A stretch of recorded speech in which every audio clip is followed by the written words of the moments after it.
structural hardware required after surgery was complete. Here's Green inching in behind, leads it over.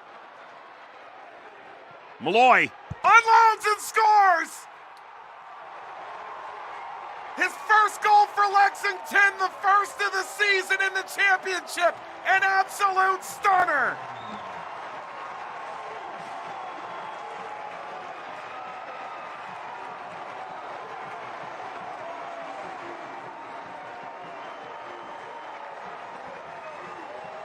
Immediate dividends, immediately proving he's worth the price of admission. Molloy leads Lexington to an early lead in the Commonwealth Cup. Play continues for them against Dallas Trinity at home in a couple days' time. The Super League side. Akale into the penalty area, stabs back, lets it go, scores! A debut goal from Mukwelle Akale as a Louisville City player. Inch perfect inside the post. The traveling support enthralled. It's 1-1.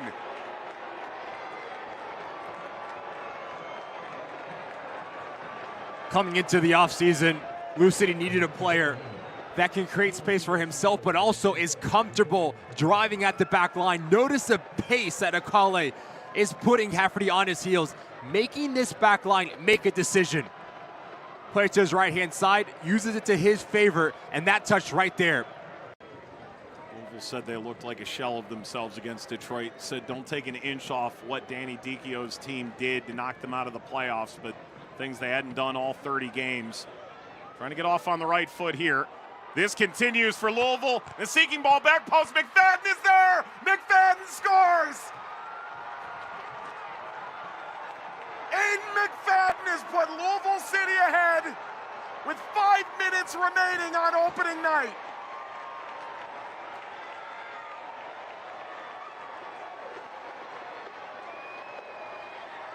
And the back-to-back Players' Shield winners roaring into 2026, coming from behind to pull ahead of Lexington.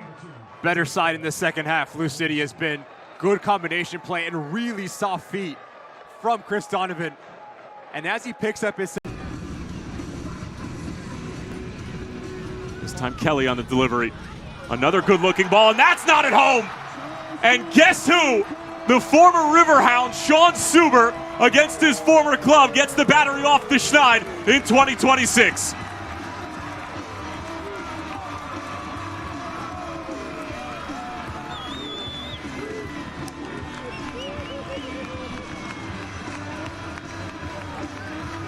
We've seen quality service from all over the field for the Charleston Battery. This time it's Jeremy Kelly putting the ball in a dangerous area, and this is all about who wants it a little bit more. I feel like that's a lot of friends you got to be able to convince. I do not have that many friends. That's what I'm saying. You're my only friend. It's sad for you. Here comes Charleston again. Messer. Clever little ball, and it takes a deflection and beats Capuzano. Wilmer Cabrera will claim it. And the Charleston Battery have scored 2 against the champions in less than 55 minutes.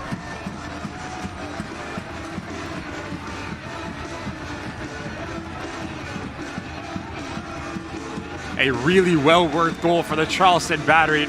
We talked about how aggressive Messer can be from his left back position, but this ball, just so clever from the ex-Portland Hearts of Pine player. And talk about a first touch from Cabrera, so passing lanes.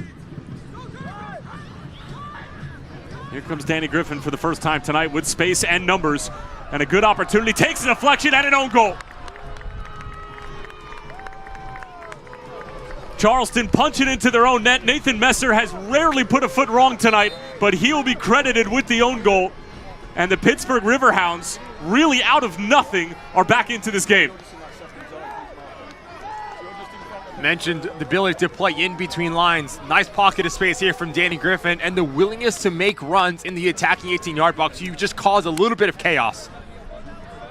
Charles All comes across, Albert Deco in the vicinity, and just an uh-oh moment. if you're Hartford, you just want to get through these next 4 minutes. You don't want to let Sporting Jacks get that energy, get into halftime and all that. And on the other hand, if you are Sporting Jacks, try to get that one before halftime. Here's an opportunity for Hartford in the box. Oliveras can't get it, and it's in. Augie Williams scores to make it 1-0 Hartford Athletic. The active goal leader adds another to his tally. And that's what good forwards are going to do. They're just going to find the ball in the box. And unfortunately, it came right to him in the right spot. And what's he going to do? Put his 87th goal in the USL Championship books. Take another look. Has given Hartford the edge in the inaugural USL Championship match for Sporting Jacks here at Hodges Stadium. Again, Hartford coming off the best season in club history last year. Won the Jägermeister Cup, made it to the playoffs, looking for more here, and they've got more. Samuel Careaga. And it's 2-0 Hartford. That one was a bit against the run of play, but Hartford has doubled the lead. You want to do it now? All right. As long as he checks in, we'll do it now. And you can just see in the glee. Gomez able to recapture it.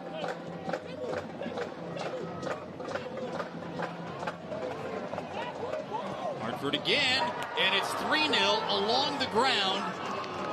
Adewale Obalola, his first goal of the season. The Nigerian scored twice last year. It's 3-0 Hartford with 4 minutes of stoppage time being added. This one is all but done. Take another look at the sub, Obalola. Yeah, you can't keep dropping. You got to step to him, step to the shooter, try to get whatever you can. RB are sending the back line there. Good ball into the channel. Nice touch by Hernández. There's a strike that'll go into the back of the net. 1-0 SAFC. Hernández finds Perano, and Christian Perano, back for his third stint with SAFC, scores the opening goal. Wonderful piece of work here from SAFC. What a way to open 2026. And just a wonderful three-man move here. And it's great ball circulation that ends up being, it's a great ball here initially into the channel here. Good strength, good power to shed a defender. And then the awareness here, just some one-time football here, off the post and in. Hernández get tight, try and prevent direct passes down the middle of the field. Keep that narrow defending when they get the ball. There's a strike, it'll go in for a goal! What a great play by Crognale to catch the defense off guard and score from the 18. 2-0 SAFC.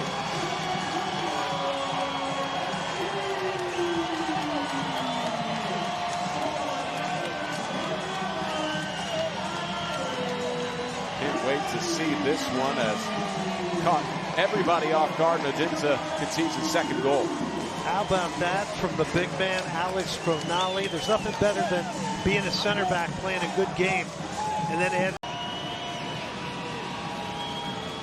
Nissan Sacco will volunteer.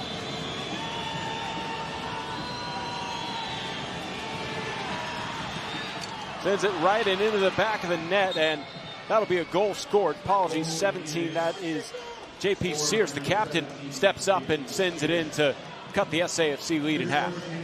That's an excellent penalty. It's hit with pace. It's hit with power. We were a little confused because we didn't realize that they were.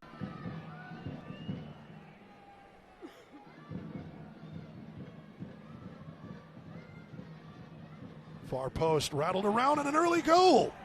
It's touched home. How about that?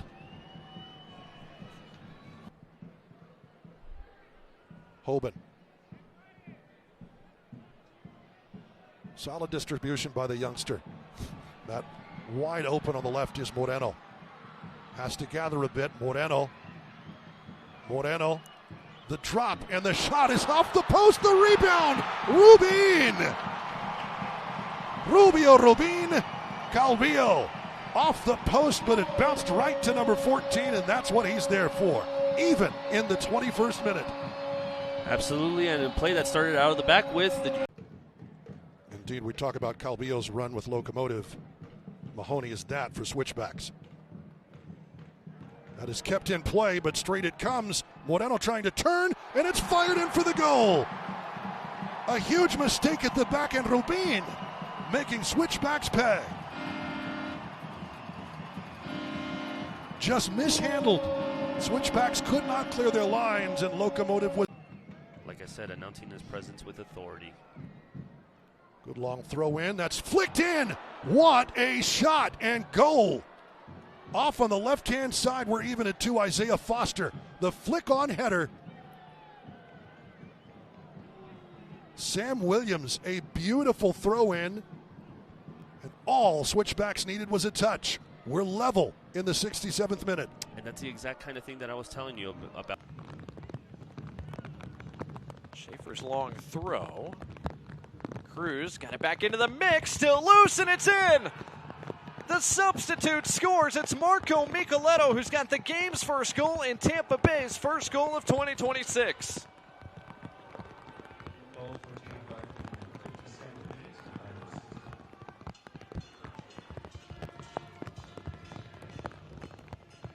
And Morgan, you knew at some point one of these two teams was going to find a breakthrough.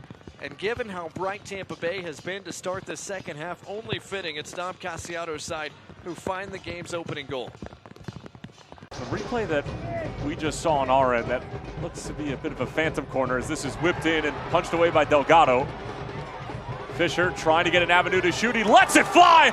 And there's the opening goal of the season for Oakland. And it might be the game winner tonight in this NorCal derby. And it's the Canadian Mark Fisher with a stunning strike.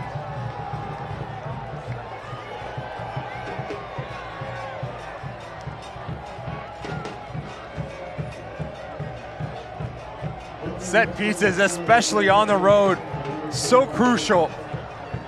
But this is all about the composure from Fisher. This touch right here is for. Go to USLChampionship.com or USLLeague1.com for the complete USL TV listings. Orange County playing through lines, trying to break it behind. Lyam McKinnon, big chance here, deflected and in!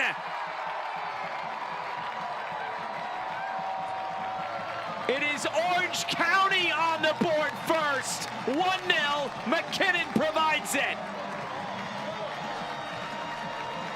Oh, what a fantastic goal by Orange County. The first real touch he's had, Lyam McKinnon, and didn't he do well with that? Beautiful through ball. He gets on the end of it. He's got the pace, manages to beat the keeper as well. He had a couple of centre-backs just chasing him down there, but that's one of the few times we've seen Orange County really sharp through the middle. They've been progressing down the left and right, not making much in terms of distance.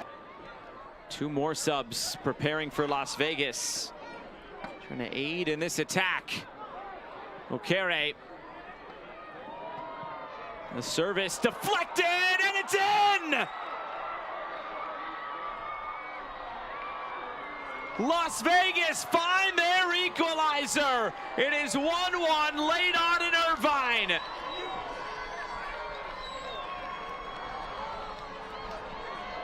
Well, the pressure eventually told it. Looked like it could be an own goal. I want to see it again, but that's just pressure coming from Las Vegas Lights. They've been battling to get the ball into the box. And this one just across, whipped in, and just works out for them. A crushing blow for Orange County. Been defending so well in that low block. But give Las Vegas Lights credit. They kept pressing, they kept pushing. Look. Yeah, a little bit of wind as well. You just got to whip this, pass this to Danny Chrysostomon and let him pass it to Ryan Spalding. It's exactly what I thought. Spalding whipping this in. Here goes Freddy Kleemann! The center back position was one that they want to find some goals for in 2026. Game 1, minute number 68, and Neil Collins, who was sensational out of his career. Freddy Kleemann with his first goal as a member of the Sacramento Republic.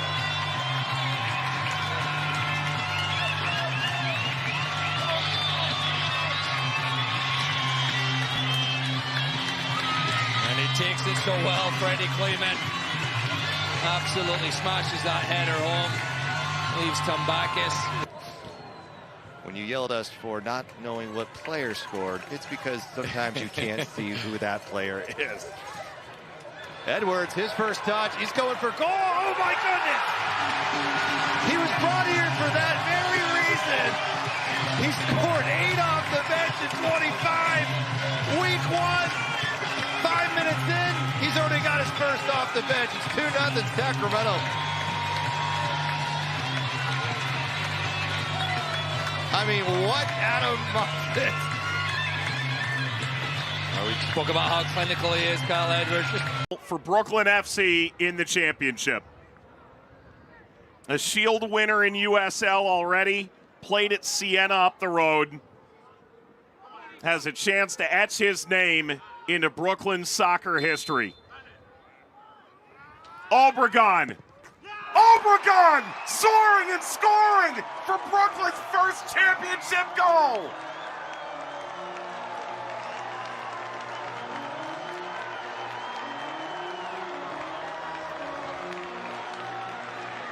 The audacity of that penalty over the 6'5" Eric Dick. Obregón opens Brooklyn's account.